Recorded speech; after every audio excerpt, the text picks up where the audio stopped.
Hey there, I hope you are doing absolutely fantastic and that you are ready. Because today we're going to be jumping into the mystifying yet fascinating world of Pink Floyd with the final cut. Now, I've had my eye on this album for quite a while now, so I'm really excited to get into this one. And I've been away from Pink Floyd as a whole for too long, so this will be nice. It'll be nice to revisit such a happy place. And stick around with me until the very end of the video because we have a very special surprise to our ultimate super thanks superheroes. And I've said this before, but it's so true that none of this would even be possible without you guys. So thank you, thank you. Love you so much. Let's kick it. Starting out at track number 1, we've got The Post-War Dream. Cambridge. 3 High Court judges have cleared the way for they say the third world countries like Bolivia, which produce the drug,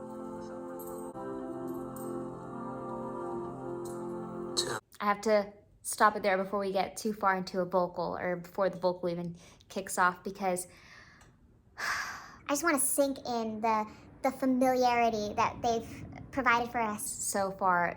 I feel like we already have a whole story, a picture that's perfectly painted with just the intro. It starts off a little softer and it goes gradually crescendoing, right? It's subtle, but it's there, it's apparent. And it starts out by feeling like we're on the side of like a highway, a busy highway or something, and we can hear cars passing by, or like wind, the sound of wind brushing by. And it almost sounds like we have a newscasting or like a car radio going, and it's staticky, and we can even hear when the channel changes or the station changes.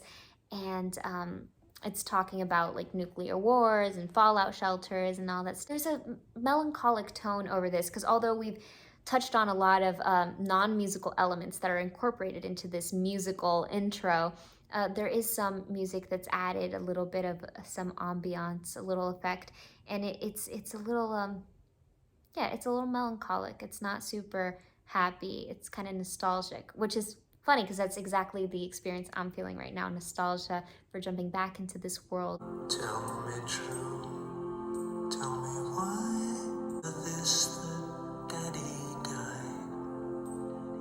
If it wasn't for the nymphs, all the kids committing suicide.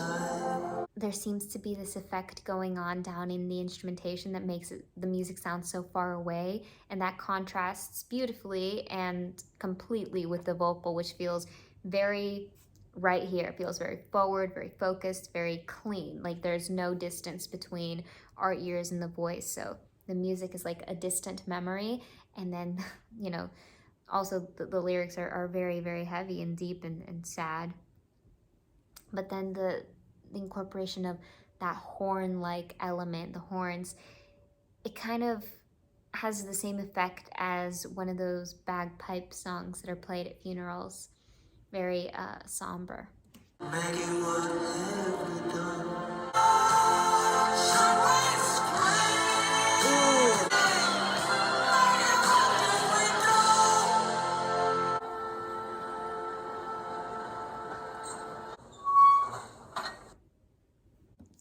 Oh man, okay, so they're already taking us on a ride. Just one song in and we're already set on this roller coaster.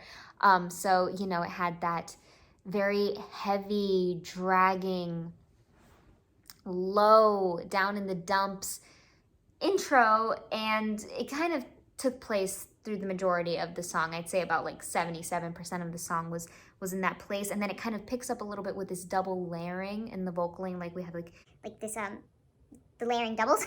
So we have like I feel like it's a stacked vocal, and then bam, just some epic parts. Feels very electrifying, and it just bursts into the scene. It's alive. It's an explosion, an eruption of sound, and then it tapers off so that it ends the way it began. Very full circle moment. So here's the moment where I feel like we have the double layering in the vocal. What have we done? Maggie, what? And that incorporation of that percussion right there, gearing us up for that explosive moment, is so perfect. It's Just stellar. It's perfection. because it's out of nowhere. It's still a surprise. It's still a shock that we're gonna have this, eruption, but it kind of gears us a little bit so we're not just taken out of left field. It was just the perfect transition.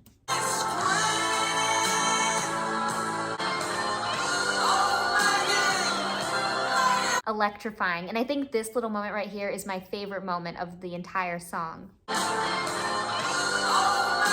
That right there in the electric guitar that just sent me to a completely different stratosphere. At number 2, we've got Your Possible Pasts. I don't know about you, but to me that sounds like it could potentially be about reincarnation. I don't know.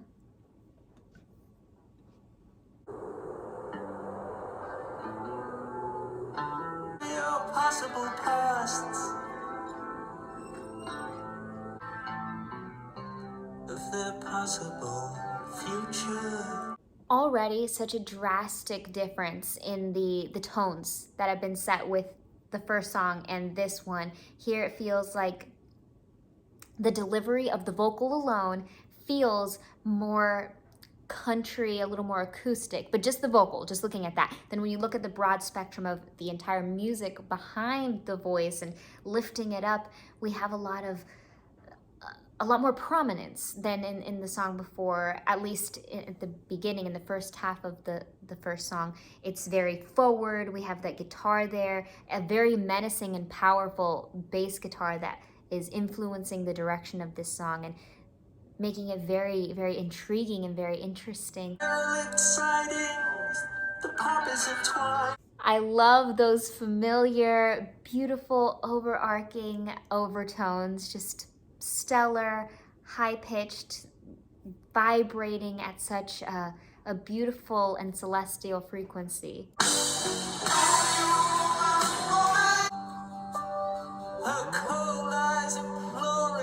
I think I can hear in the distant background some screaming going on added in there, and that adds to some haunting eeriness for sure. But then that transition that was so beautiful. We had a section where the voice felt pulled back as the music was in the first track. Now we had a parallel to that, where now the instrumentation, all the instruments are very forefront focused, piercing, loud, proud, nothing in between, no filter, and then there's some effects placed over the voice there. It felt like maybe we had a double layering also in the voice, like it felt like it was stacked, but it was also pushed back, muffled, and it just added so much color and texture and richness. I love their use of that echo effect because that almost feels like a Pink Floyd staple. It makes me think of a lot of other albums that we've listened to already. Like, what comes to mind first and foremost with that echoey effect is The Wall, but then you also have, I feel like that was alive in Echoes, and of course Dark Side of the Moon, and even Animals. I'm starting to get hints of Animals from this song specifically. Haunting her face like a cheap hotel sign, or the knives in their backs. I realized what the downward motion of the melody and the instrumentation reminded me of, and it felt a little bit like The Piano Man. It kind of had a similar feeling to that descending nature. You're only a man.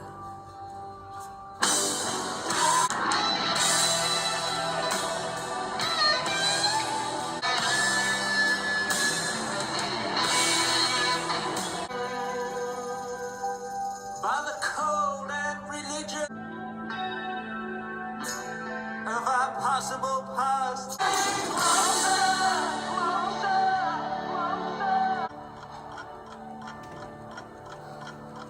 The ending of that kind of sounded like we had a ticking clock. Oh my gosh, there were just so many moments in this one. It felt like we had so many effects thrown at us. It felt like We had like a tape loopy thing, like just everything happened. we had moments that were so pure, and the suspense was built by silence, and there was nothing. And then sometimes when the vocal came in, it felt like we had a cappella moments, or even if there was instrumentation behind it, like even if we had some support, it felt like the voice was all alone.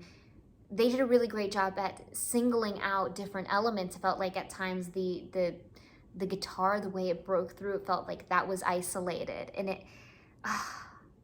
it got so rock and roll. it felt just as melancholic as the first one, evocatively. Like, it felt like it made us feel things. It really hurt. It was heartbreaking, but beautiful. And this one was everything. It was everything I love in a Pink Floyd song without knowing what's being played. Like, if this was just playing randomly, and I would have known right away that this was Pink Floyd, because it was all the best parts of Pink Floyd all wrapped up in one song. So I have no idea where we're gonna go from here. I have no idea how Number 3, number 4, number 5, number 6, number 7. it's gonna match up to this one, because this one hit it out of the park for me. At number 3, we've got One of the Few.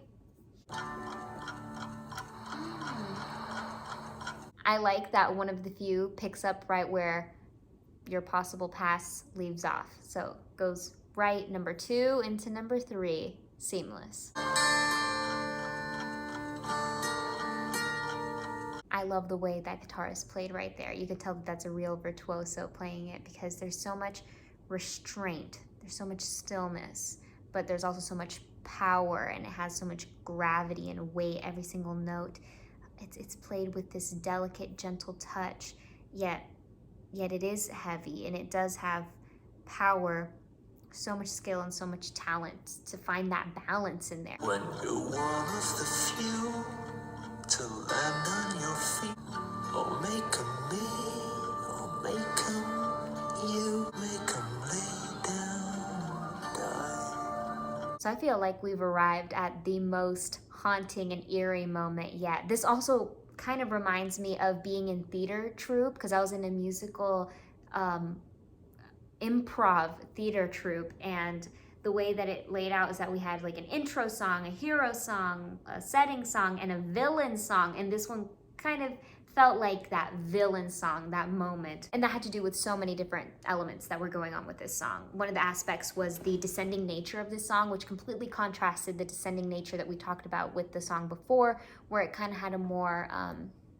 sentimental downward motion. This one felt like downward into the dungeons, and then kind of leaving us in suspense without a true grounding end. Hemos llegado al número 4, y este se llama When the Tigers Broke Free.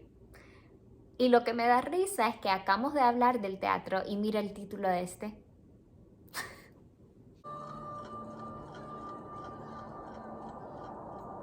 It's really interesting that we have that running clock theme going on through this side.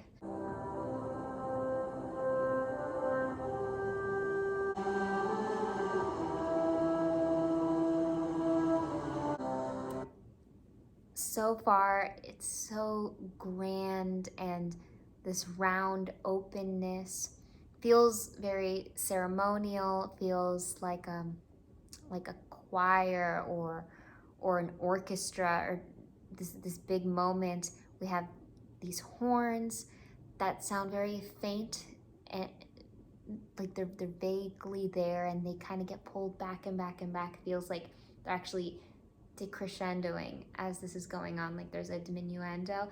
And while that's happening, simultaneously we have vocals, or like a choir that is doing the opposite. It's crescendoing. So we kind of have this motion going on, and it's pushing forward, but it's not drastic. I feel like it's not piercing through the scene.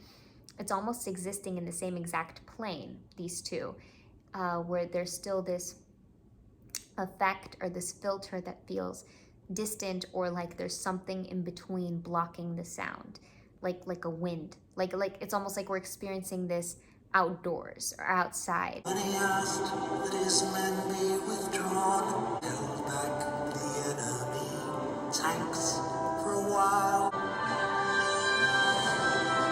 and no one survived, the rest of them dying. Feels like we were pulled right back into the theater with this one. That was very, very emotional, very theatrical.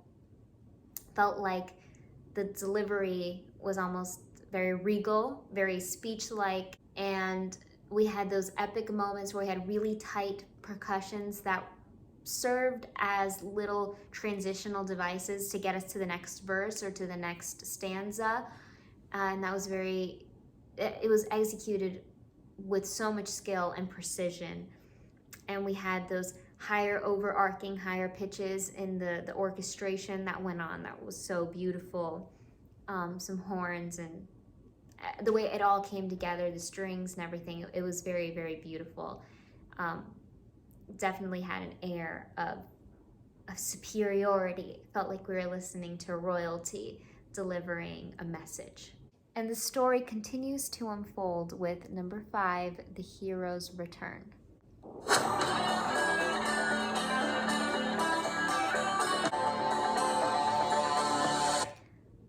Those little dips and slides in the way that was played gives it a sort of sitar kind of feeling. It feels like maybe we're listening to a sitar. Feels like when the Beatles experimented with a little bit more Indian style music. I like it. I like it a lot. Took a nice turn.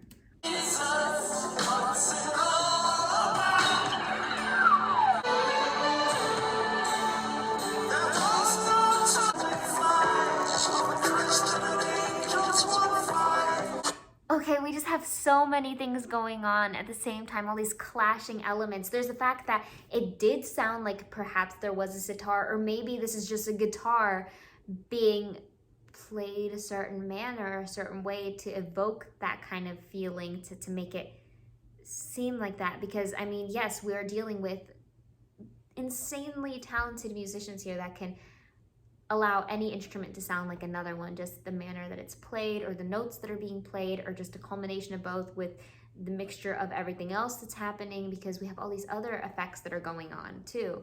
And we had like that really low, deep voice there that sounded demonic.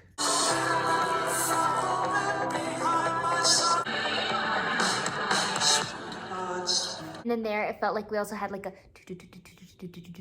that just kind of got my heart rate up, and it felt like everything else that was happening should leave me mortified, but because that little consistent was going on, it left me just so intrigued and fascinated and wanting to know more. Like, I'm so curious, like, what's going on? What's next? It creates a sense of anticipation, at least in me.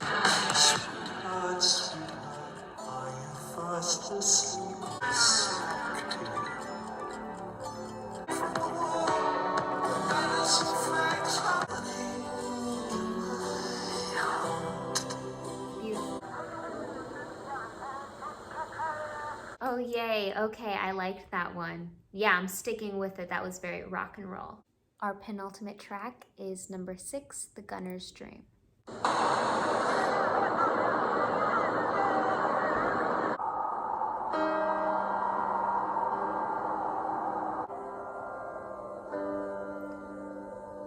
Already, we have a nice little chord combo that ends in a beautiful resolution, and we have another Pink Floydian-ism, or a Pink Floyd staple, that like wind sound, that whoosh, that's carried into so many different songs of theirs, so many different albums, that I think really establishes a nice Pink Floyd sound. Like we know, without a doubt. Pink Floyd is in the house, and yeah, that beautiful keyboard just pierced through the scene without that echoey effect that that wind sound had. So we have a nice contrast building off there.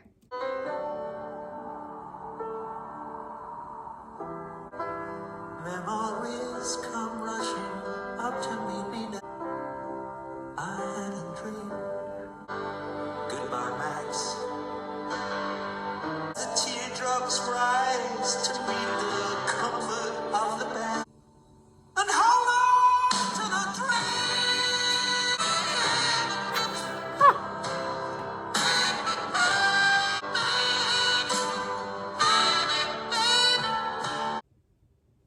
I just needed a moment to take that in. The way that the voice fused and became a saxophone and then stole the entire show, had one of the greatest solo moments that I've heard all year. Breathtaking. I have to just play that little part back. We're only halfway through this song, but I need to go back a little bit because that was just magical. That was spectacular. You take her frail hand.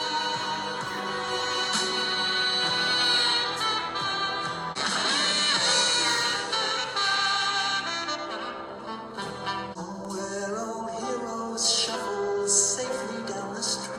The tracks and maniacs don't blow hard. No one kills the children anymore. This dream is driving me insane.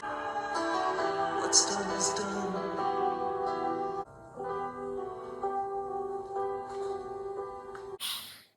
This beyond moved me and just touched my soul, transformed me.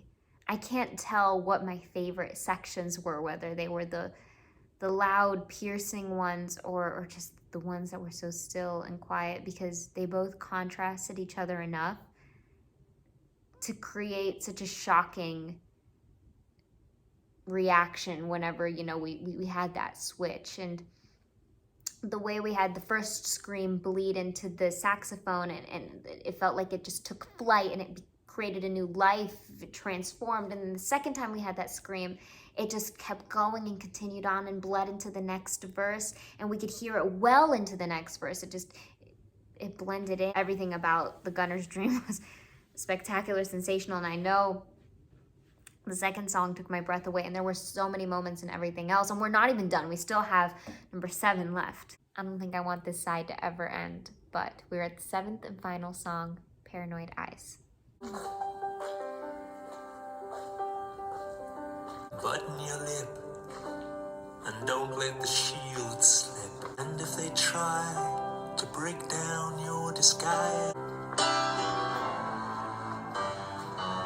behind paranoid eyes, laughing too loud at the rest of the world,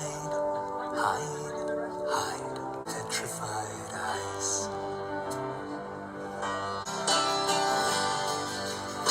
Here we're picking up speed, we're picking up steam, and it's kind of like that moment where this breath in and we're revitalized, we're re-energized.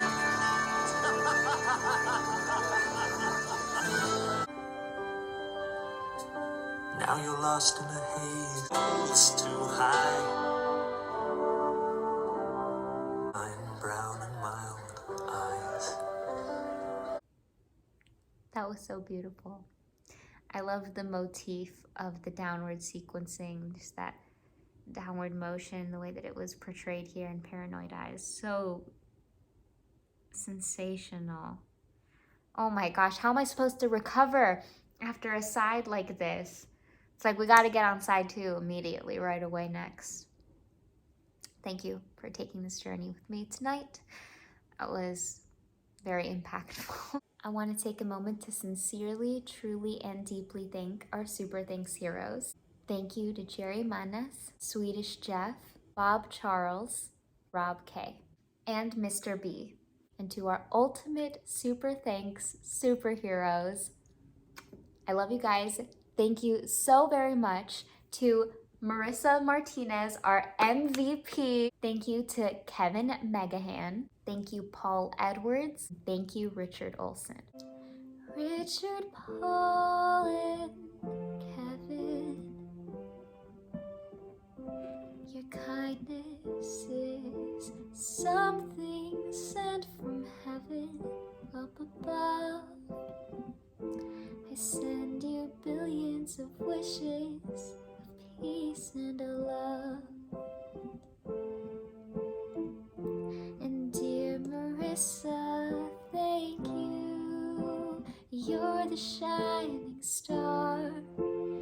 You shine bright near and far. You can be seen from Mars. Shine so bright for all to see. Shine brightly to me. You guys mean everything. I love you guys so very much. So to my Super Thanks heroes and my ultimate Super Thanks superheroes, please send in suggestions. I will always try my hardest to get to those, whatever you guys send me, because you make the greatest impact ever, and I really could never find the perfect words to fully describe the appreciation and gratitude that I have for you. I just know that I'm so fortunate that you guys exist. I hope every single one of you has a good night. This is for everyone. I want you guys to take care of yourselves and take it easy.